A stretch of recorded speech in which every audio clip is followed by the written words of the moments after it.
హరే కృష్ణ. కంసుడు కృష్ణుణ్ణి సంహరించాలా అనేటువంటి ఉద్దేశంతో చాలామంది రాక్షసులను బృందావనానికి గోకులానికి పంపించడం జరిగింది. అయితే వాళ్ళందరినీ కూడా భగవంతుడు వధించడం జరిగింది. మనందరం కూడా భగవద్గీతలో భగవంతుడు స్వయంగా చెప్తూ ఉన్నారు, పరిత్రాణాయ సాధూనాం వినాశాయ చతుష్కృతాం ధర్మ సంస్థాపనార్థాయ సంభవామి యుగే యుగే. సాధువులను రక్షించడం కోసం, దుష్టులను శిక్షించడం కోసం, ధర్మాన్ని స్థాపించడం కోసం ప్రతి యుగంలో కూడా భగవంతుడు అవతరించడం జరుగుతుందన్నమాట. సో ఇక్కడ కంసుడు చాలామంది రాక్షసుల్ని పంపించాడు. రాక్షసుల వలన ఏంటి అంటే భూమికి కూడా భారంగా ఉంటుంది. ధర్మాత్ములు వాళ్ళు బరువేమీ ఉండరంట. వాళ్ళని మోయడం భూమికి చాలా ఆనందంగా ఉంటుంది. దురాత్ములు చాలా భారంగా ఉంటారు, భూమికి వాళ్ళని మోయడం చాలా కష్టంగా ఉంటుంది. అందుకనే భగవంతుడు అవతరించడానికి ముందు భూదేవి ప్రత్యేకించి ఒక గోవు రూపాన్ని దాల్చి ఆమె దేవతలందరినీ కూడా తన వెంట తీసుకొని బ్రహ్మతో సహా క్షీరసాగరం దగ్గరికి వెళ్ళి పురుష సూక్తంతో భగవంతుడిని ప్రార్థించి ఈ యొక్క భూమి భారాన్ని తగ్గించడానికి మీరు అవతరించాలా అని చెప్పి వేడుకోవడం జరుగుతుంది అనమాట. వాళ్ళ విజ్ఞప్తి మేరకు భగవంతుడు ఆయన అవతరించడం జరుగుతుంది. ఆయన సాధువులను రక్షించడం, దుష్టులను శిక్షించడం ఇవన్నీ కూడా జరుగుతుంది అన్నమాట. చివరిగా కంసుడు ఒక నిర్ణయానికి వచ్చేసాడు. ఏంటి అంటే పంపించిన వాళ్ళు ఎవరు కూడా మళ్ళీ తిరిగి రావట్లేదు. సో అందువల్ల ఆ కృష్ణ బలరాముల్నే మధురకు పిలిపించుకొని ఇక్కడ వాళ్ళని వధించడానికి ప్లాన్ చేద్దామని చెప్పి ఆయన ఒక ప్రణాళికను రచించాడనమాట. ఆ ప్రణాళికను రచించి అక్రూరుణ్ణి ఆయన పంపించారు బృందావనానికి వెళ్ళి కృష్ణ బలరాముల్ని తీసుకురామని చెప్పి మనం నిన్న చర్చించుకున్నాం. అక్రూరుల వారు బృందావనంలో ఆయన యమునలో కృష్ణుణ్ణి బలరాముణ్ణి ఇద్దరిని దర్శించారు. వెళ్ళేటప్పుడే దర్శించారు. తర్వాత ఎట్లా నందుని ఇంటికి వెళ్ళాడు అన్నటువంటిది కూడా నిన్న మనం చర్చించుకున్నాం. ఆ భగవంతుని పాదముద్రికలను చూసి ఆ ముద్రికలను అనుసరిస్తూ ఆయన నందుని ఇంటికి వెళ్ళడం జరిగింది అనమాట. తర్వాత ఇక్కడ కూడా మనం గమనించవచ్చు, తర్వాత వస్తుంది అతిథులను ఏ రకంగా సేవించాలా అనే దానికి భగవంతుడు ఉదాహరణగా నిలబడతాడు. అక్రూర మహాశయుని ఎట్లాగా రిసీవ్ చేసుకోవడం, ఆయనకి పాద పూజ చేయడము, ఇవన్నీ కూడా కృష్ణుడు చేయడం జరుగుతుంది అన్నమాట. ఇక్కడ మనం గమనించినట్లయితే ప్రత్యేకించి ఈ యొక్క కలియుగంలో భగవంతుడు ఆయన నిన్నో మొన్నో మనం చర్చించుకున్నాం. సత్యయుగంలో సాధువులు ఒక గ్రహంలో ఉండేటువంటి వారు, దుర్మార్గులు ఇంకో గ్రహంలో ఉండేటువంటి వారు. త్రేతాయుగానికి వచ్చేసరికి ఒకే గ్రహంలోకి వచ్చేసారు. మనం దానికి ఉదాహరణ రామచంద్రుల వారు, రావణాసురుడు, అయోధ్య, లంక అని చెప్పి చర్చించుకున్నాం. ద్వాపర యుగానికి వచ్చేసరికి ఒకే కుటుంబంలోకి వచ్చేసారు సాధువులు, దుర్మార్గులు, పాండవులు, కౌరవులు. కలియుగానికి వచ్చేసరికి ఒకే శరీరంలో ఉన్నారు ఇద్దరు కూడా, ఒకే శరీరంలో. కొంతసేపు సాధువులాగా ఉంటాడు, కొంతసేపు దుర్మార్గుల్లాగా ఉంటాడు. మరి ఇటువంటి ఈ యుగంలో ఎట్లా జీవుడు ఉద్ధరింపబడాలా? ఎట్లా జీవుడు ఉద్ధరింపబడాలా అంటే మనలో ఉన్నటువంటి ఆ రాక్షసత్వాన్ని తొలగించేటువంటి మార్గాన్ని మనం అనుసరించాల. మనలో ఉన్నటువంటి రాక్షసత్వాన్ని తొలగించుకునేదానికి ఒక మార్గాన్ని మనం ఎత్తుక్కోవాలి. మరి ఆ మార్గాన్ని మనం ఎట్లా ఎత్తుక్కోవాలా? భగవంతుడు గీతలో చెప్తూ ఉన్నారు, తద్విధి ప్రణిపాతేన పరిప్రశ్నేన సేవయాం ఉపదేక్షింతి తే జ్ఞానం జ్ఞానినస్తత్వదర్శిన. తద్విధి ప్రణిపాతేన పరిప్రశ్నేన. ప్రణిపాతేన అంటే ఒక ప్రామాణికమైనటువంటి ఆధ్యాత్మిక గురువుకు శరణాగతి పొందాల.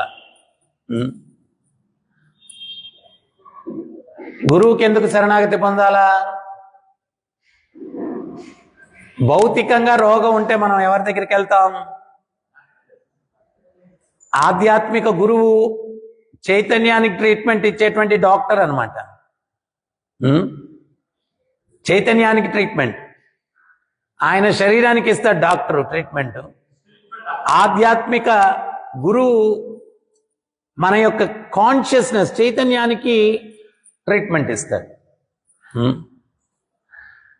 గురువు తన స్థాయిని కూడా తగ్గించుకొని మనకు ట్రీట్మెంట్ ఇస్తాడు అన్నమాట. ట్రీట్మెంట్ ఇస్తాడు. ఆచార్యులు వాళ్ళు చెప్తూ ఉన్నారు, ఏమని అంటే,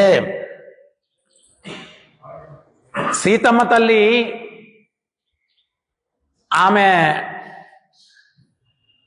జనక మహారాజు ఇంటిలో ఏం ధనుస్సు ఉండింది?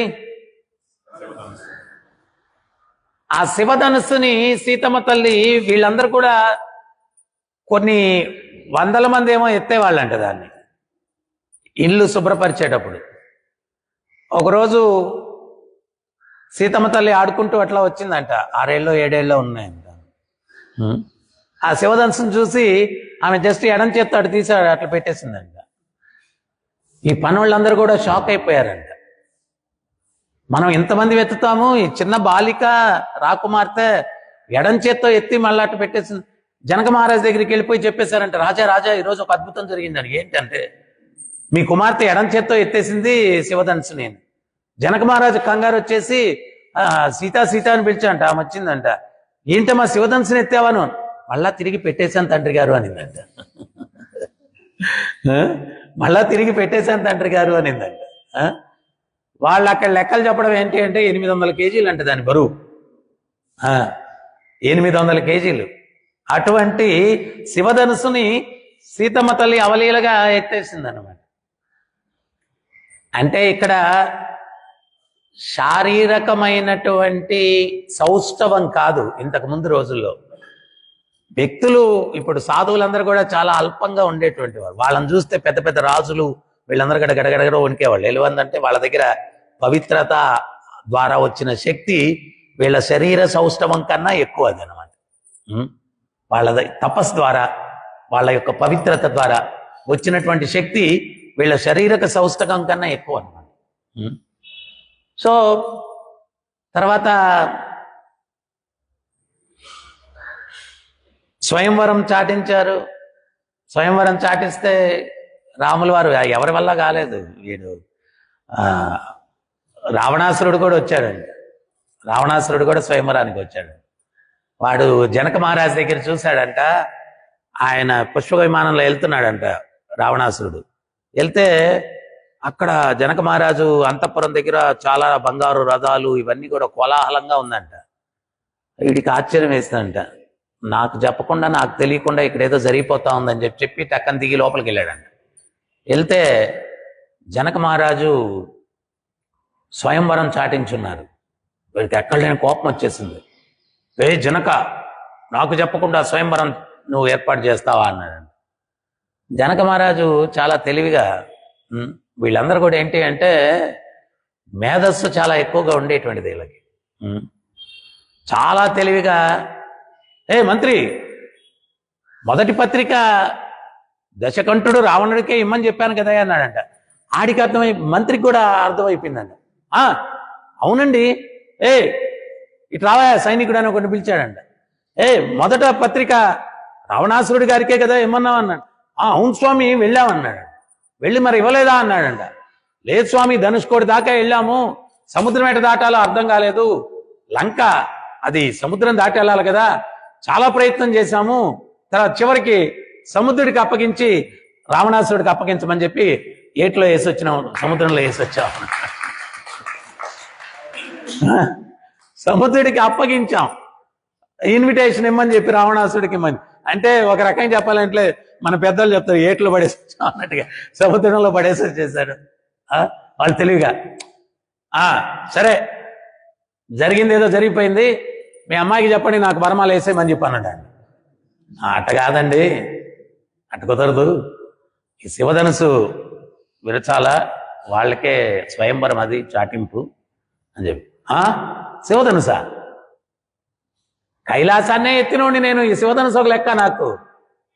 ఆ శివుడు ఒకడు, ఆ శివుని ధనుస్సు ఒకటి, అది ఇదని చెప్పి శివుని కూడా తోలనాడాడంట. ఈ భూతగణాలందరూ కూడా ఉన్నారంట శివధనుసు తోటి. అయితే వాళ్ళు ఇన్విజిబుల్, కనిపించరు వాళ్ళు, ఎందువల్ల భూతాలు కదా, మన చుట్టూ కూడా భూతాలు ఉంటాయి, మీకు తెలుసో తెలీదు. అవి కనిపిస్తే మనం మళ్ళీ నిద్ర పట్టదు కాబట్టి కనపడకుండా తిరుగుతూ ఉంటారు వాళ్ళు. అట్మాస్ఫియర్ ఫుల్ ఉంటారు.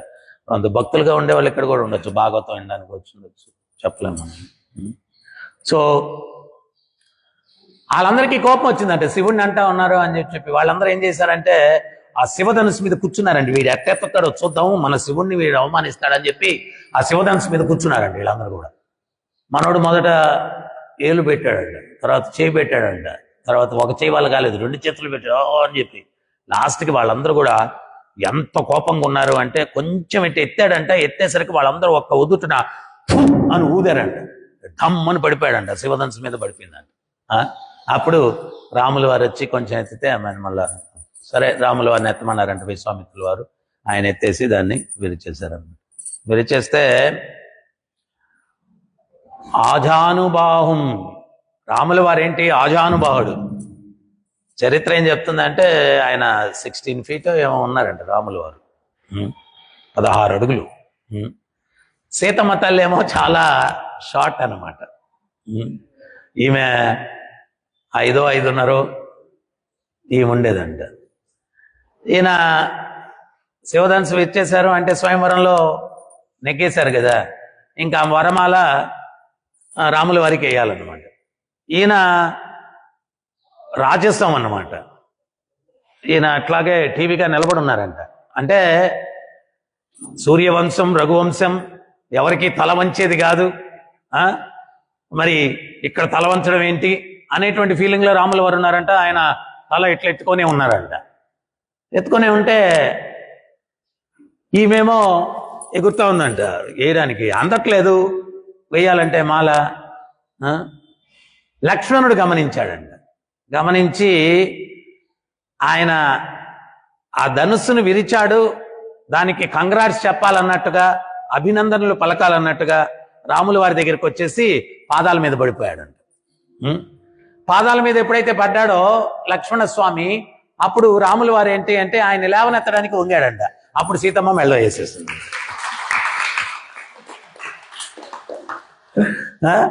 ఆయన లేవనెత్తడానికి, లక్ష్మణ స్వామిని లేవనెత్తడానికి నెట్టు వంగాడంట.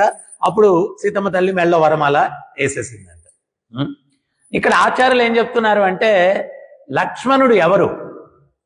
బలదేవుడు అంటే ఆది గురువు. అక్కడ సీతమ్మని జీవతత్వంతో పోల్చారు ఆచార్యులు, జీవతత్వంతో పోల్చారు. భగవంతుడు రాముడు. సో భగవంతుని యొక్క అనుగ్రహాన్ని జీవునికి, శిష్యునికి అందించడానికి గురువు కూడా తన స్థాయిని మర్చిపోయి తల వంచుతాడు భగవంతుడిని జీవుడికి అందించడానికి. భగవంతుడిని జీవుడికి అందించడానికి గురువు కూడా తన స్థాయిని మర్చిపోయి తల వంచేస్తాడు. ఏ స్థాయి కన్నా దిగజారిపోతాడు. శిష్యుడికి ఆధ్యాత్మికత అన్నటువంటిది ఇవ్వడానికి. చూడండి శ్రీల ప్రభుపాదుల వారు, ఆయన రాధా దామోదర మందిరంలో వృందావనంలో కూర్చొని ఆ షడ్గోస్వాముల యొక్క సమాధుల దగ్గర ఆయన నిత్యలీల, భగవంతుని యొక్క నిత్యలీలలో ఉన్నారు భగవంతుడు. ప్రభుపాదుల వారు ఆయన బృందావనంలో అణువణువులో కూడా ఈ షడ్గోస్వాములు ఎట్లాగా ఈ కృష్ణలీలలన్నిటినీ చూస్తూ ఉన్నారో వాళ్ళందరూ కూడా ప్రభుపాదుల వారు కూడా అట్లాగే చూస్తూ ఉన్నారు. అంత ఉన్నతమైన ఆధ్యాత్మిక స్థాయిలో ఉన్నారు. ఆ స్థాయిలో లేకపోతే ఇది రాసే అర్హత ఉండదు. ఇది భాగవతంలో మీరు భాష్యాలు అవన్నీ చూస్తే మనకు ఆ సత్యాన్ని చూసినటువంటి కళ్ళు, ఆ సత్యాన్ని విన్నటువంటి చెవులు, ఆ సత్యాన్ని మాట్లాడినటువంటి జిహ్వా, నాలుక, అది శ్రీల ప్రభుపాదుల వారు. ఒకరోజు ప్రభుపాదుల వారు కీర్తన చేస్తూ అట్లా గాల్లోకి చూస్తూ అట్లా నిశ్చేష్టులుగా ఉండిపోయారు అనమాట. ప్రవచనం తర్వాత శిష్యులు అడిగారు, మీరు కీర్తన చేస్తూ అట్లా పైకి చూస్తూ నిశ్చేష్టులుగా ఉండిపోయారు ఏంటి అన్నారు. అప్పుడు ప్రభుపాదుల వారు చెప్పారు, ఈరోజు కీర్తనకి నారదముని వచ్చాడన్నారు. ఈరోజు కీర్తనకి నారదముని వచ్చారు అన్నారు. సో అంత గొప్ప భాగవతోత్తములైన తన యొక్క గురువు యొక్క ఆశయాలను నెరవేర్తించడానికి పాశ్చాత్య పిచ్చి ప్రపంచంలోకి వెళ్ళారనమాట. పిచ్చి ప్రపంచం. అసలు వాళ్ళకి మనం ఈ భరత భూమిలో పుట్టే ఎన్నో మర్యాదలు మనకు తెలియదు. వాళ్ళకి అసలు కించిత్తు మానవ మృగాలు వాళ్ళు. అటువంటి వ్యక్తుల దగ్గరికి వెళ్ళి ఆ అవమానాలన్నింటినీ కూడా భరించి ఈ భగవతత్వాన్ని ఆయన ఇవ్వగలిగారు అంటే పర్ఫెక్ట్ గా లక్ష్మణ స్వామిని ప్రాతినిధ్యం వహించారు శిల ప్రభుపాదుల వారు. ఆ లక్ష్మణ స్వామి ఆది గురువుని ప్రాతినిధ్యం వహించారు. ఇక్కడ ఆచార్యులు ఎట్లా వర్ణించారో ఆ యొక్క సీతమ్మ తల్లి మెడలో ఆ రాముల వారి మెడలో వరమాల వేయడానికి లక్ష్మణ స్వామి ఎట్లా తల వంచి రాముల వారికి నమస్కరించి ఆయన తన తలను వంచేటట్టు చేశారో ఆ రకంగా ప్రభుపాదుల వారు. ఒకసారి న్యూయార్క్ లో ఉపన్యాసం ఇస్తూ ఉన్నారు. జనక మహారాజు గురించి చెప్పారు. జనక మహారాజు మోక్షం వచ్చి పుష్పక విమానంలో తీసుకెళ్తూ ఉన్నప్పుడు నరకం పక్క నుంచి ఆ పుష్పక విమానం వెళ్ళిందంట. జనకర మహారాజు మీద సోకిన గాలి ఆ నరకంలో ఉన్నటువంటి నరకవాసుల మీద సోకి వాళ్ళు ఉపశమనం పొందారంట. అంటే వాళ్ళని నూనెలో వేసి ఫ్రై చేస్తా ఉన్నారు. కానీ వాళ్ళు అప్పుడు దాకా అయ్యో అమ్మో అనేటువంటి వాళ్ళు ఆ జనక మహారాజు మీద సోకిన గాలి వాళ్ళ మీద సోకడం వల్ల వాళ్ళకి ఐస్ ఫీలింగ్ కలిగింది. ఎయిర్ కండిషన్ లో ఉన్నట్టు అనిపించింది అనమాట. వాళ్ళు ఉపశమనం పొందారు.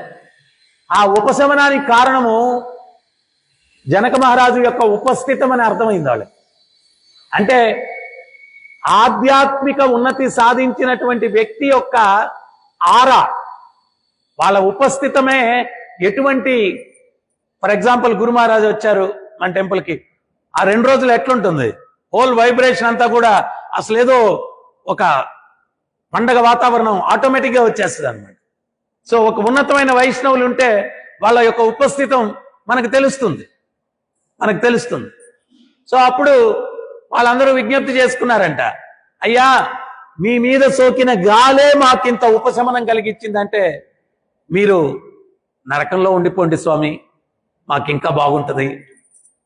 యమధర్మరాజు అన్నాడంట, ఏ పిచ్చోళ్ళలారా, ఇటువంటి మహాత్ములు ఇక్కడ పెట్టుకునేదానికి సమస్య లేదు అన్నారంట.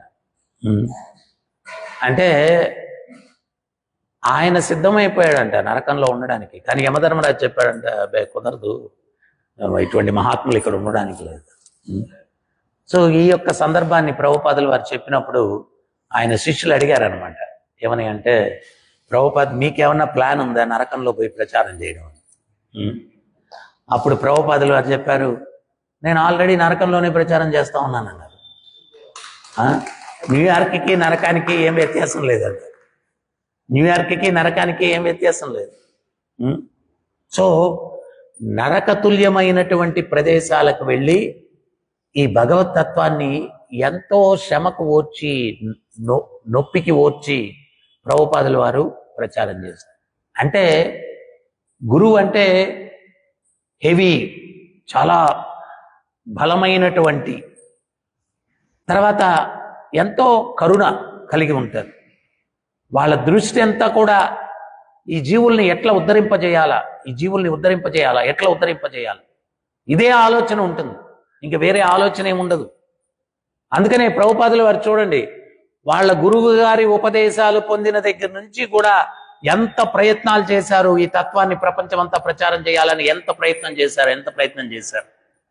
ఆ ప్రయత్నం మనం చూస్తేనే మనకు అర్థమవుతుంది ఎంత కరుణ ఉండాలి ఈ యొక్క వ్యక్తికి, అంత తప్పించారు ఈ తత్వాన్ని ఇవ్వడానికి. ప్రభుపాదుల వారు ఇంకోటి కూడా చెప్తారు, మనం గొర్రెల్లాగా ఉండకూడదు అంటారు ఆయన. కషాయం గడి ముందు వరుసగా గొర్రెలు కట్టేసి ఉంటారు. ఒక గొర్రెని తల నరికేస్తూ ఉంటే ఇంకో గొర్రె మేస్తూ ఉంటుంది, దాని పక్కన గొర్రెని నరికేస్తుంటే ఇది మేస్తూ ఉంటుంది.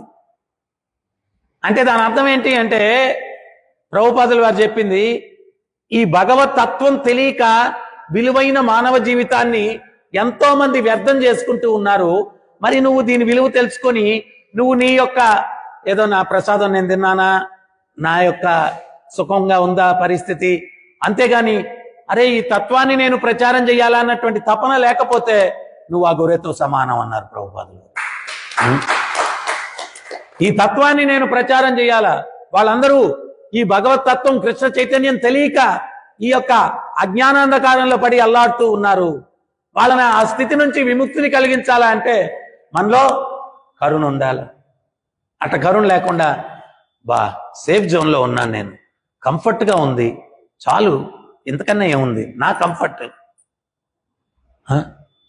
సో అప్పుడు నా కంఫర్ట్ అనుకుంటే మనం గొర్రెతో సమానం. కంఫర్ట్ జోన్ నుంచి ట్రబుల్ జోన్లోకి వెళ్ళాల అంటే ప్రచారం ప్రాబ్లమే. ఆ జోన్లోకి వెళ్ళి ప్రచారం చేయాలి.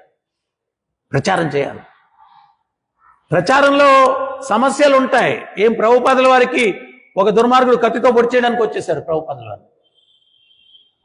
ప్రభుపాదుల వారి సమస్యలు ఎదుర్కోలేదా? ఎంతో మంది. నిన్న నేను ఒక లెక్చర్ వింటూ ఉన్నాను. ఆ లెక్చర్లో ప్రభుపాదుల వారు ఒక ఆయన ఉపన్యాసానికి పిలిచారంట. ప్రభుపాదుల వారు వెళ్ళి ఉపన్యాసం చెప్పారంట. చెప్పిన తర్వాత ఆ వ్యక్తి ఉపన్యాసం అయిన తర్వాత ప్రభుపాదుల వారు నిందించడం మొదలుపెట్టారంట. మీరు ఇక్కడికి ఎందుకు వచ్చారు, మీ ఉపన్యాసం అంతా చూస్తే ఏదో కన్వర్షన్ చేయడానికి వచ్చినట్టున్నారు, మత మార్పిడికి వచ్చినట్టున్నారు, అది ఇదని చెప్పి ప్రభుపాదుల వారిని అటాక్ చేశారంట. ఆయన అటాక్ చేసినా కానీ ప్రభుపాదుల వారు దానికి చాలా సరళంగా స్పందించి మళ్ళా వాడిని మాట్లాడి ఆడి హృదయాన్ని గెలుచుకున్నారు. ప్రభుపాదుల వారు అతని హృదయాన్ని గెలుచుకున్నారు. ప్రచారం అంటే సమస్యలు ఉంటాయి, రకరకాల వ్యక్తులు ఉంటారు, రకరకాల ఇబ్బందులను కలిగిస్తూ ఉంటారు. కానీ సాధువు అన్నటువంటి వ్యక్తి ఏంటి అంటే ఆ పెయిన్ని తీసుకుంటాడు. ఎందుకు తీసుకుంటాడు? తను పెయిన్ తీసుకొని ఇతరులకు ఆనందాన్ని ఇవ్వడానికి. అందుకనే మనం ఒక కథ వినుంటారు మీరు. ఒక సాధువు ఒక ఆయన నదిలో స్నానం చేయడానికి వెళ్తే ఒక తేలు ప్రవాహంలో కొట్టుకొని పోతూ ఉంటే ఆయన దాన్ని కాపాడదామని చెప్పి చేతిలోకి తీసుకుంటారు. అది తేలు గుణం ఏంటి అంటే ఎవరు దాని జోలికి వెళ్ళినా కానీ కరిచేస్తుంది. మాట్లాడద్దామా?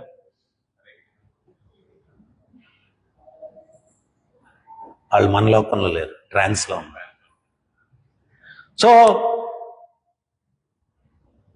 ఆ తేలు ఏం చేసింది అంటే దాన్ని కాపాడడానికా లేకపోతే ఇక్కడ చాలా సూక్ష్మంగా మనం గుర్తించాల. ఇప్పుడు తేలుని కాపాడాలా అని చెప్పి ఆయన చేతిలోకి తీసుకున్నాడు. గురువు కూడా శిష్యుణ్ణి కాపాడాలా అనేటువంటి ఉద్దేశంతో శిష్యుడి యొక్క జీవితంలోకి ఎంటర్ అవుతాడు. కానీ ఆ తేలుకి నన్ను కాపాడాలనే ఉద్దేశంతో ఈయన చేతిలోకి తీసుకున్నాడని దానికి అర్థం కాలేదు. అదేం చేసింది? దాని స్వాభావికమైనటువంటి స్వభావంతో కుట్టింది. శిష్యుడు కూడా అరే గురువు నా మీద కరుణతోటి ఈ సూచనలు ఇస్తున్నాడు, ఆడికి తెలీదు. శిష్యుడు గురువుని కొట్టడానికి ప్రయత్నిస్తాడు, అంటే డిస్టర్బ్ చేయడానికి ప్రయత్నిస్తాడు. ఈయన కుట్టిన తర్వాత వదిలేశాడు, మళ్ళా తీసుకున్నాడు, మళ్ళా కుట్టింది, మళ్ళా వదిలేస్తాడు. అంటే ఇన్నిసార్లు కుట్టిందని ఆ కథలో ఎందుకు ఉంది అంటే ఒకవేళ శిష్యుడు సరిగ్గా అర్థం చేసుకోకుండా గురువుకి తిరగబడినంత మాత్రాన గురువు వదిలేడు.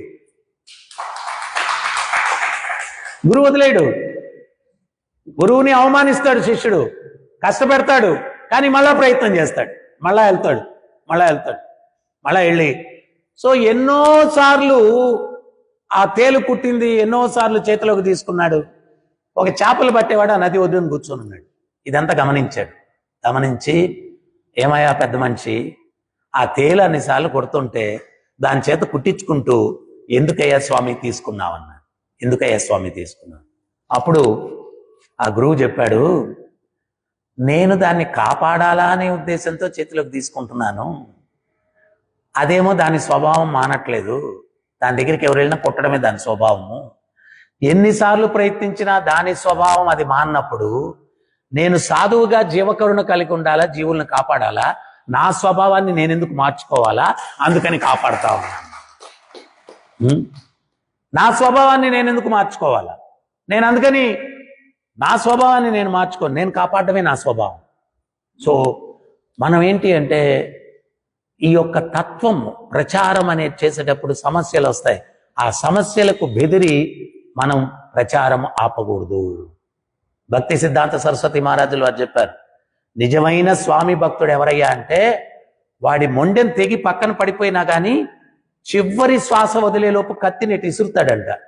చివరి శ్వాస వదిలేలోపు శత్రువును ఒక ఘాటన్నా పెట్టి నేను శరీరం వదలాలా అని చెప్పి మొండెం తెగిపోయినా కానీ వాడు కత్తి ఇసురుతాడంట లాస్ట్ శ్వాస వదిలేదా. సో నిజమైన స్వామి భక్తుడు అట్టుండాలా, చివరి శ్వాస వరకు కూడా తన యొక్క గురువు కృష్ణుడి కోసం తను సేవ చేయాలా అని చెప్పి భక్తి సిద్ధాంత సరస్వతి మహారాజు గారు. ఆ లక్షణం ప్రభుపాదుల వల్ల మనం చూసాం. ఆ లక్షణం ప్రభుపాదుల వల్ల చూసాం. ఆయన అంత ఇబ్బందికరమైన పరిస్థితుల్లో చివరి 6 నెలలు ఆయన స్వీకరించిన ప్రసాదం ఏంటి అంటే చరణామృతం. ఆ చరణామృతాన్ని ఆయన తీసుకొని 6 నెలలు చివరి శ్వాస వరకు కూడా భీష్మ పితామహుడు అంబశయ్య మీద పడుకొని విష్ణు సహస్రనామాన్ని ఎట్లా చెప్పారో ఈయన అటువంటి దుర్భరమైన శరీర పరిస్థితుల్లో కూడా భాగవతాన్ని ప్రవచిస్తూనే ఉన్నారు శ్రీల ప్రభుపాదుల వారు. భాగవతాన్ని ప్రవచిస్తూనే ఉన్నారు. ఈరోజు మనం కంఫర్ట్ లేకపోతే చాలా ఇబ్బంది పడిపోతాం. మాయాపూర్లో ఒకరోజు ప్రభుపాదుల వారు రాత్రి పడుకున్నారు, 2 గంటలకు పడుకున్నారు. ఆయన పడుకోగానే ప్రింటింగ్ ప్రెస్ ఆపేశారు, ప్రింటింగ్ ఆపేశారు. ఇంతకుముందు ప్రింటింగ్ మిషన్ అంటే శబ్దం వస్తూ ఉంటుంది, పెద్ద శబ్దం, అది ఆపేశారు. ప్రభుపాదుల వారు టక్కన లేచి శిష్యులను పిలిచారు, ఎందుకు ప్రింటింగ్ ఆపేశారన్న. ప్రభుపాద్, మీరు ఇప్పుడే పడుకున్నారు, ఆ శబ్దం మీకు డిస్టర్బ్ చేస్తుందని ఆపేసా ఉన్నారు. ప్రభుపాదుల వారు చెప్పారు, ఆ ప్రింటింగ్ మిషన్ యొక్క శబ్దం నా గుండె చప్పుడు అన్నారు. అది ఆగిపోతే నా గుండె ఆగిపోద్ది, అది ఆగిపోతే నా గుండె ఆగిపోద్ది. ప్రింటింగ్ జరుగుతూనే ఉండాలా, పుస్తకాలు వితరణ అవుతూనే ఉండాలా. ఈ ప్రపంచానికి ఈ కృష్ణ చైతన్య సాహిత్యం అన్నటువంటిది అందరికీ అందుబాటులోకి రావాలా. అది ఆగితే నా గుండె ఆగినట్టు, అది ఆపద్దు, కంటిన్యూ చేయండి అన్నారు. ఇది ప్రభుపాదులు, ఇది ప్రభుపాదులు. అంటే ఇక్కడ మనం అర్థం చేసుకోవాల్సింది, గురుతత్వం ఏదైనా కానీ కరుణతో నిండి ఉంటుంది గురుతత్వం. వాళ్ళని మనం అనుసరిస్తున్నాము అంటే మనలో కూడా కరుణ ఉండాలా. ఆ కరుణ అన్నటువంటిది లేకపోతే ఈ బద్ధజీవుల్ని విముక్తి కలిగించేటువంటి పరిస్థితే లేదు. ఆయన రాధా దామోదర్ మందిరంలో అందరూ కూడా చివరి దశలో చాలా మంది భక్తులు మాట్లాడుకుంటుంటారు, ప్రభు లాస్ట్ స్టేజ్లో నాకు ఒక కోరిక ఉంది ప్రభు, బృందావనం వెళ్ళిపోయి ఒక చెట్టు కింద కూర్చొని జపం చేసుకొని ఏదో ప్రాణం అక్కడ వదిలిపెట్టాలని చెప్పి కోరిక ఉంది ప్రభు అంటుంటారు మామూలుగా. అంటే మనకు అంత బృందావనం పట్ల ఆసక్తి లేదు కాబట్టి మన దగ్గర నుంచి రావటువంటి మాటలు. మనం బృందావనంకి వెళ్తే రాజమండ్రిలో అన్ని మిస్ అయిపోతాం అని చెప్పి మన టెన్షన్. సో మనకు అటువంటి ఫీలింగ్స్ కలగవు, అది వేరే విషయం అనుకోండి. సో అట్లా అంటూ ఉంటారు. సో ఎవరైనా ఆధ్యాత్మిక మార్గంలో ఉన్నటువంటి వ్యక్తులకు పరమోత్కృష్టమైన గమ్యం ఏంటి అంటే బృందావనం. అటువంటి గమ్యంలో శ్రీల ప్రభుపాదుల వారు ఆల్రెడీ ఉన్నారు. ఆయన ఉండి భగవంతుని ఆరాధనలో 24 గంటలు నిమగ్నమై ఉన్న వ్యక్తి వాటన్నిటిని త్యజించి బద్ధజీవులను ఉద్ధరింపజేయడం కోసం అతి నీచమైనటువంటి వాతావరణం ఉన్నటువంటి నరకతుల్యమైనటువంటి ప్రదేశాల్లోకి ఆయన వెళ్ళి తన స్థాయిని తగ్గించుకొని ఎంతో వినమ్రతతోటి, ఎంతో వినమ్రతతోటి. ఇప్పుడు మనం కొన్ని సంవత్సరాలు అయిపోయిన తర్వాత మనం డిసైడ్ చేస్తాం, ఇది నేను చేయగలను, ఇది చేయకూడదు, ఇది ఉన్నతమైన సర్వీసు, ఇది అధమైన సర్వీసు. భగవత్ సేవలో ఉన్నతం అధమం ఏం లేదు. ప్రభుపాదులు వారు చెప్పారు, ప్రవచనం చెప్పే వ్యక్తి, జాడు చిమ్మే వ్యక్తి, ఇద్దరు సిన్సియర్గా ఉంటే ఇద్దరు వైకుంఠానికి భగవంతుడి దగ్గరికి చేరుకుంటారు. జాడు ఊడ్చే వాళ్ళు భగవంతుడి దగ్గరికి చేరుకోరని ఏం లేదు, వాళ్ళ సిన్సియారిటీని బట్టి ఉంటుంది. సో కానీ ప్రభుపాదుల వారు అక్కడికి వెళ్ళినప్పుడు మీరు గమనించినట్లయితే ఆయన సింగిల్ మ్యాన్. వంట వండేది ఆయనే, మందిరం శుభ్రపరిచేది ఆయనే, విగ్రహాలకు అలంకరణ చేసేది ఆయనే, హారతి ఇచ్చేది ఆయనే, కీర్తన పాడేది ఆయనే, ప్రవచనం చెప్పేది ఆయన, వడ్డించేది ఆయన, వాళ్ళు తిని వెళ్ళిపోతే ఆ ఎంగిలి పళ్ళాలను కడిగేది ఆయనే. ఒకసారి ఒక ప్రభు చెప్తున్నారు, వాళ్ళ పాశ్చాత్యులు సంస్కృతి తెలియదు వాళ్ళకి, వాళ్ళు బబుల్ గమ్లు తింటా వచ్చేవాళ్ళంట. ఆ ప్రసాదం వడ్డిస్తే బబుల్ గమ్ తోటి తినలేరు కదా, ఆ నోట్లో నుంచి ఆ బబుల్ గమ్ తీసి ఆ ప్లేట్లోనే పెట్టేవాళ్ళంట. ఆ ప్లేట్కి అంటుకుపోయేదంట అది, ఆ బబుల్ గమ్. ఆయన తినేసి వెళ్ళిపోయేవాళ్ళు. ప్రభుపాదుల వారు ఆయన కడగాలి ఆ ప్లేట్లన్నీ కూడా, ఆ బబుల్ గమ్ లాగితే రాదంట. పాపం దాన్ని కూర్చొని రుద్ది ఆయన వాటిని అన్నిటి కూడా కడిగేవాళ్ళంట.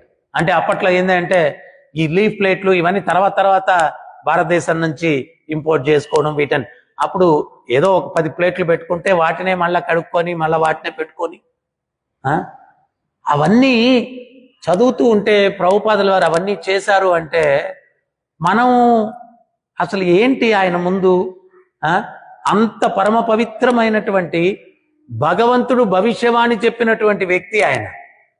చైతన్య మహాప్రభు ఏం చెప్పారు, నేను సంకీర్తన ఉద్యమాన్ని ఇప్పుడు ప్రారంభిస్తున్నాను, నా తర్వాత నా సేనాధ్యక్షుడు వస్తారన్నారు. మహాప్రభు సాక్షాత్తు భగవంతుడు చెప్పిన వ్యక్తి ఆయన. కానీ ఆయన ఏ స్థాయికి దిగజారిపోయి సేవలు చేశాడు, ఈ సనాతన ధర్మాన్ని ప్రచారం చేయాలా, కృష్ణతత్వాన్ని ప్రచారం చేయాలా అని చెప్పి కృష్ణతత్వాన్ని ప్రచారం చేయాలా అని చెప్పి. సో అందువల్ల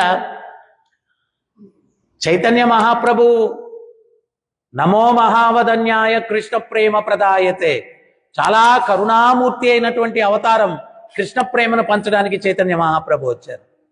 ఆయన యొక్క అనుమాయులుగా శిల ప్రభుపాదుల వారు ఇంకా కరుణ అన్నటువంటిది ప్రభుపాదుల వారిలో ఉండిందనమాట. ఇంకా కరుణ ఉండింది. ఆ కరుణతోటి ఆయన ఈ యొక్క సంకీర్తన ఉద్యమాన్ని ప్రపంచం అంతా కూడా ప్రచారం చేశారు. సో అందుకని మనం కూడా ఏంటి అంటే ఎప్పుడు ఈ యొక్క కృష్ణతత్వాన్ని ఎట్లా మనం అనుసరిస్తూ మనం ఎట్లాగా ఇతరులకు ఇవ్వాలా అనేటువంటి ప్రణాళిక, ఆచరణ, తపన మనం కలిగి ఉండాలా. ఎప్పుడైతే ఆ రకంగా ఆ తపన మనం కలిగి ఉంటామో అప్పుడు ఏమవుతుంది అంటే భగవంతుడు మనకు శక్తిని ఇస్తాడు. ఈరోజు ఇవన్నీ మనం చేయగలిగి కాదు, మనమేం చేయగలిగి కాదు. ఎట్లాగా మన పరిస్థితి సీతమ్మ పరిస్థితే. భగవంతుడు అందడు మనకు. మధ్యలో గురువు ఉండి ఏం చేస్తాడంటే అందేటట్టు చేస్తాడు. గురువు అందేటట్టు చేస్తాడు. ఈరోజు ప్రభుపాదుల వారు అన్నటువంటి ఒక ఆచార్యులే ఆయన అవతరించి ఇవన్నీ చేయకపోతే మన పరిస్థితి ఏంటి? ఎవరి పని వాళ్ళు చేసుకుంటా ఉండేవాళ్ళం. ఈ పిచ్చి ప్రపంచంలో మనం కూడా పిచ్చోళ్లలో ఒక పిచ్చోళ్ళలాగా ఏదో జీవితాలు గడుపుతూ ఉండేవాళ్ళం. ఈరోజు ఆ ప్రభుపాదుల వారు మనకు ఒక మార్గదర్శకం చూపించారు, జీవిత పరమార్థం ఏంటో తెలియపరిచారు.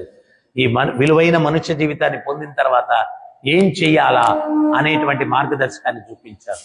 సో అందువల్ల మనం ఏంటి అంటే ఏదో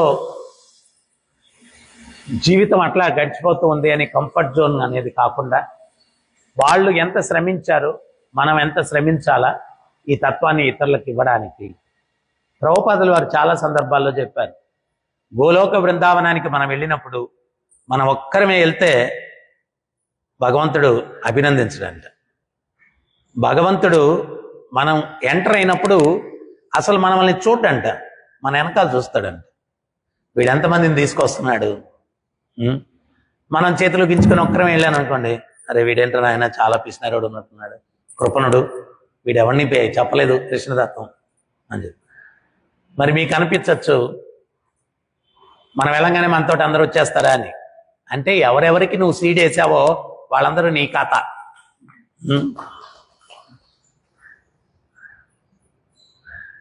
ఇప్పుడు మనం ఇక్కడ కూర్చొని మంత్ర కార్డు ఇచ్చాం ఎవరికన్నా, టెంపుల్కి వచ్చిన వాళ్ళకి మంత్ర కార్డు ఇచ్చాం, ఏ మంత్రం చేయవయ్యా అన్నాం, ఆ నీ ఖాతాలోకి వచ్చేసాడు. మనకు తెలియట్లేదు. ఇది మల్టీ లెవెల్ మార్కెటింగ్ సిస్టమ్. ఇది మల్టీ లెవెల్ మార్కెటింగ్ సిస్టమ్ అంటే మనం ఒకటి పరిచయం చేస్తే వాడు ఇంకోటి పరిచయం చేస్తే వాళ్ళందరి ద్వారా కమిషన్ వస్తుంటుంది వీడికి. అట్లాగా ఈ సుకృతి ఫలం అన్నటువంటిది, నువ్వు ఒకరిని పరిచయం చేసావు, 6 చెప్పాడు, వాళ్ళు 8 మందికి చెప్పారు, వాళ్ళు 16 మందికి చెప్పారు, వాళ్ళు 32 మందికి చెప్పాడు, వాడు 64 మందికి చెప్పాడు, వాడు 128 మందికి చెప్పారు. వాళ్ళందరూ నీ గ్రూప్ కింద. కానీ నువ్వేమో ఒకటికే చెప్పావు, అట్టట స్ప్రెడ్ అయింది. నువ్వు గోలోక బృందావనానికి వెళ్ళినప్పుడు నీకు కూడా ఆశ్చర్యం వేస్తుంది, వెనకాల 128 మంది ఉన్నారు. క్యాలిక్యులేషను అంటే వీడు ఎంతమందికి చెప్పాడో మనకు తెలియదు కదా. మనకు తెలియకుండానే వెనకాల పెద్ద సైన్యం సంపాదించుకున్నాం మనం తెలియకుండానే. సో భగవంతుడు అది చూస్తాడు. ప్రభుపాదుల వారు ఎన్నో సందర్భాల్లో చెప్పాడు, ఆయన ఎన్నో సందర్భాల్లో చెప్పారు, నువ్వు ఒక్కడిని చూడు, నీ వెనకాల చూస్తాడు స్వామి. సో అందుకని మనం ఏంటి అంటే ఇంకా వేరే ఇదేం లేదు కదా, మనకు వేరే ఇదేం లేదు. చైతన్య మహాప్రభు చెప్పినట్టుగా యారే దేకే తారేకా హే కృష్ణ ఉపదేశ్, ఎవరిని కలిసినా ఎవరితో మాట్లాడినా కృష్ణుని యొక్క ఉపదేశం చేయాలా, కృష్ణ గురించి చెప్పాలా, ఇంక వేరే ఇదేం లేదు, వ్యాపకమేం లేదు. సో అందుకని మనం ఎల్లవేళలా ఆచార్యుల యొక్క అడుగుజాడలు, వాళ్ళ యొక్క భావాన్ని అర్థం చేసుకొని మనం తప్పించాలా, ఎట్లా ఈ యొక్క కృష్ణ చైతన్య ఉద్యమాన్ని ముందుకు తీసుకెళ్లాలా. మన స్థాయిని తగ్గించుకునే కూడా ఏం పర్వాలేదు. నాకు ఆ పాయింట్ చాలా బాగా నచ్చింది. లక్ష్మణుల వారు పోయి రాముల వారి పాదాలు గట్టిగా పట్టుకున్నారు. వీళ్ళిద్దరు చూశారు, అమ్మగారికి అందట్లేదు, సో ఏం చేయాలి, పోయి పాదాలు పట్టుకున్నారు. ఆయన లేవడానికి తలంచేసరికి ఆమె వేస్తుంది మళ్ళా. సో అక్కడ ఆచార్యులు గురువు యొక్క స్థితి అది. గురువు ఏంటి అంటే తన స్థాయిని తగ్గించుకొని ఆ యొక్క జీవుణ్ణి భగవంతుడితో కలపడానికి ప్రయత్నం చేస్తూ ఉంటాడు. సో ప్రభుపాదుల వారు కూడా మనకు ఉదాహరణ కళ్ళ ముందు ఆయన చూపించారనమాట. ఆయన స్థాయిని ఎంత తగ్గించుకొని ఈ తత్వాన్ని ప్రచారం చేయడానికి ఎన్ని కష్టాలు పడ్డారు, ఎంత తపన. ఒకటి పదే నాకు ఒక్కోసారి తినేటప్పుడు కూడా గుర్తొస్తూ ఉంటుంది అనమాట, ప్రసాదం తినేటప్పుడు కూడా. ఏంటి అంటే ప్రభుపాదుల వారు ఆయన 1 సంవత్సరం రోజులు ఒక పూట భోజనం అతి కష్టం మీద నాకు లభిస్తూ ఉంది, అయినా కూడా నా గురువు యొక్క ఆశయాలను నెరవేర్తించే నేను తిరిగి వస్తాను అని చెప్పి డైరీలో రాసుకుంటాను. ఒక్క పూట భోజనం లభించడం నాకు కష్టంగా ఉంది అని చెప్పి రాసుకున్నారంటే మనం మరి ఆయన కృపతోటి ప్రసాదం తింటున్నాము. అది చూసినప్పుడల్లా అది గుర్తొచ్చినప్పుడు ఒక్కోసారి కళ్ళలో నీళ్ళు కూడా వస్తాయి, ఎంత ఆయన శ్రమించారు. ఇప్పుడు ఏది ఉన్నా ఏది లేకపోయినా కంఫర్టు, సమయానికి కడుపుకి ఆహారం ఉన్నా ఉండాలి కదా మనం తిరగాలంటే, అది కూడా కష్టమైంది ఆయనకి. కానీ ఆయన పట్టుదల వదలలేదు. అంత శ్రమించారు. సో అందుకని మనకు ఆయన కృప వల్ల ఈరోజు ప్రసాదానికి ఏం లోట్లేదు. కరోనా వస్తే చాలా మంది ఇబ్బంది పడ్డారు, కానీ మనకేమైనా ఇబ్బంది ఉండిందా? ఏం లేదు. నేను చెప్తా ఉన్నాను, కరోనా కాదు, బురోనా రాని బురోనా రాని ఏమన్నా రాని కృష్ణ భక్తులకి మాత్రం ఏం ఆటంకం ఉండదు, అన్నీ జరిగిపోతాయి. సో మరి అంత కంఫర్ట్ జోన్లో మనల్ని మన పూర్వాచార్యులు ఉంచారనమాట. సో అందుకని మనం వాళ్ళ యొక్క ఆశయాలు ఏంటి అని తెలుసుకొని ఈ కృష్ణతత్వాన్ని ఏం లేదు, మనం పెద్ద శ్రమించాల్సిన అవసరం లేదు. ఇది ఒక ఎంబసీ, ఒకటి స్పిరిచువల్ ఎంబసీ ఒకటి తయారు చేసాం. ఈ ఎంబసీకి వచ్చినటువంటి వాళ్ళకి మనం వీసాలు ఇస్తూ ఉండాలి. సో వీసాలు గ్రాంట్ చేయాలి. వీసాలు ఇవ్వడం అంటే ఏం లేదు, హరే కృష్ణ మంత్రం కార్డు ఇవ్వండి, హరే కృష్ణ జపించమని చెప్పండి, భగవద్గీత చదవమని చెప్పండి, ప్రభుపాదుల వారి పుస్తకాలు చదవమని చెప్పండి. సో ఇవన్నీ చెప్తూ ఉంటే వాడికి మనం వీసా ఇచ్చినట్టు అనమాట. అక్కడిచ్చే వీసాలని ఆయా దేశాలకి, ఇక్కడిచ్చే వీసా గోలోక బృందావనానికి. సో అది మనం చేయాలి. వచ్చిన వాళ్ళని మనం కవర్ చేసుకుంటే చాలు. ఎంతమంది వస్తున్నారు రోజుకి, వాళ్ళని మనం జస్ట్ డివోటీస్ అందరు కూడా ఈ 4 గంటలు నేను ఉంటాను, ఈ 4 గంటలు అట్లా డివైడ్ చేసుకొని టెంపుల్లో 2 hours వచ్చిన ప్రతి ఒక్కరికి మంత్ర కార్డు వెళ్ళాలా, వచ్చిన ప్రతి ఒక్కరికి మంత్రం చేయమని చెప్పాలా అని అనుకుంటే అక్కడ ఒక టేబుల్ వేసుకొని కూర్చొని పెద్ద అట్ట పోయే వాళ్ళందరినీ ఆపేసి, అయ్యా ఈ కార్డు జపం చేయండి, ఈ మంత్రం చేయండి, మీకు చాలా మంచి జరుగుతుంది, మనసు ప్రశాంతంగా ఉంటుంది, యుగ ధర్మము, 4 మాటలు, ఎక్కువ కూడా అవసరం లేదు. చాలాది. నేను ఎక్కడికో వెళ్ళలేదు, ఇక్కడికి వస్తున్నారు, వాళ్ళని కవర్ చేయి ఫస్ట్, తర్వాత ఎక్కడికో వెళ్ళిన తర్వాత విషయం. ఈ వచ్చిన వాళ్ళని కవర్ చేయండి. వచ్చిన వాళ్ళందరికీ మన మంత్రం గురించి చెప్తున్నామా లేదా ఒక్కసారి ఆలోచించండి. అసలు ఎందుకు కట్టాం? దానికోసమే కట్టాం మనం ఆకర్షణీయంగా టెంపుల్. ప్రభుపాదులు వారు ఏం చెప్పారు? అవకాశం మన దగ్గర అంతా ఆకర్షణీయంగా మందిరాలు కట్టమన్నారు. ఆ మందిరాలకు వచ్చినటువంటి వ్యక్తులకు ఈ ఆత్మజ్ఞానం బోధించి వాళ్ళకు ఒక మార్గదర్శకాన్ని ఇవ్వండి అన్నారు. సో అది ప్రభుపాదుల వారి కోరిక.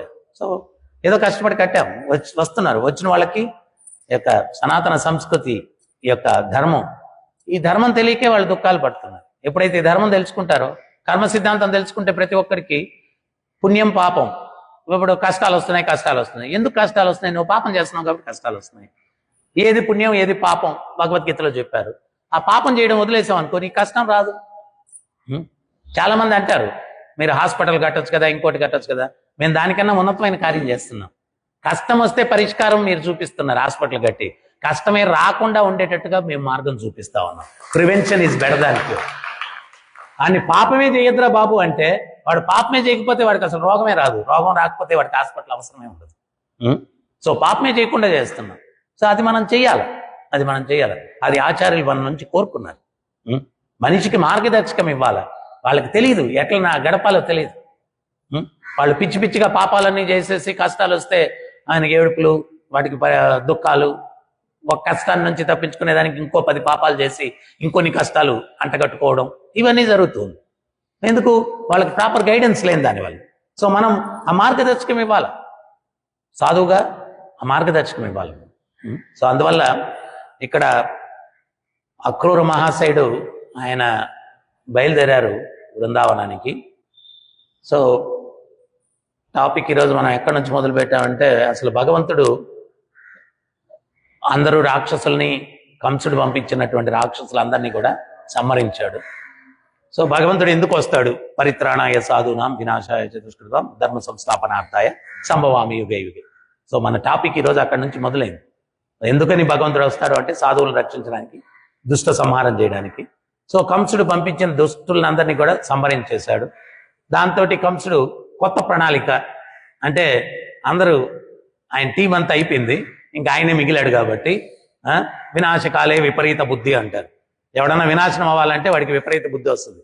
సో ఆ విపరీత బుద్ధి కంసుడికి వచ్చింది. ఏంటది అంటే, కృష్ణుడిని ఇన్వైట్ చేస్తున్నాడు. అక్రూర మహాశయుడికి చెప్పాడు, గోకులానికి వెళ్ళి కృష్ణుడిని మధురకు తీసుకురామని చెప్పాడు. అంటే ఆయన మృత్యువుని ఆయన వెల్కమ్ చేసినట్టు లెక్క అనమాట. సో తర్వాత ఏం జరుగుతుందో మనం చూడాలి. హరే కృష్ణ. ఎవరికైనా ఏమైనా సందేహాలు ఉన్నాయా, డౌట్స్ ఉన్నాయా?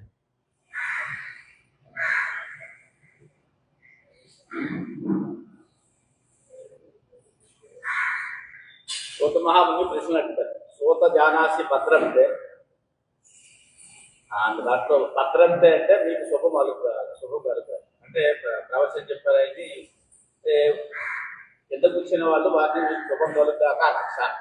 సూత మహాముని మీకు భద్రం కలిగారని చెప్పి ఇది ప్రశ్నలు అడుగుతారు. 6 ప్రశ్నలు అడుగుతారు. ఈ దేవకి వర్దేవులు ఎందుకు కూర్చుంటారు ప్రశ్నాటంలో సూత జానాసి భద్రంతే అలాగా వ్యాసపడి ముగించిన వారిని మనం సుఖదేవ గోస్వామిగా భావించాలా, వ్యాసదేవ స్మృతులుగా భావించాలి.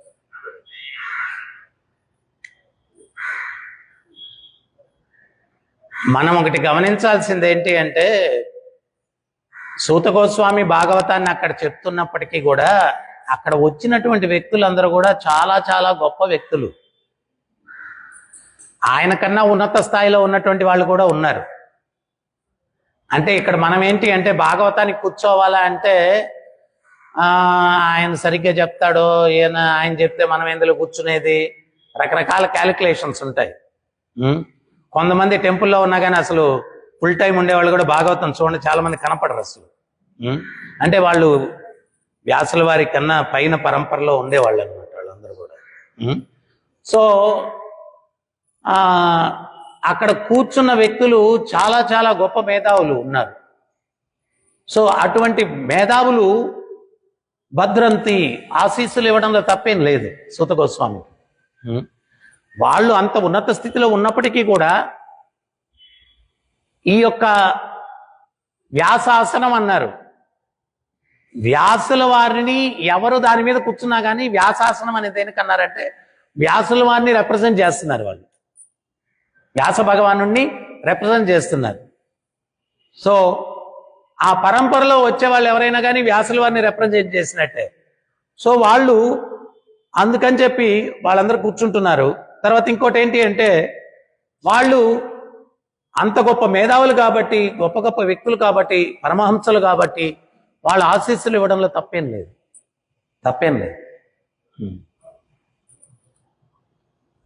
ఇంకొకటి ఏంటి అంటే చెప్పే వ్యక్తికి అందరు ఆశీస్సులు ఉంటే కానీ సరిగ్గా చెప్పను కూడా లేడు. అది కూడా ఉంటుంది. అక్కడ తన శక్తి వల్ల ఏదో చెప్తున్నాను అనుకుంటే అది కూడా కరెక్ట్ కాదు.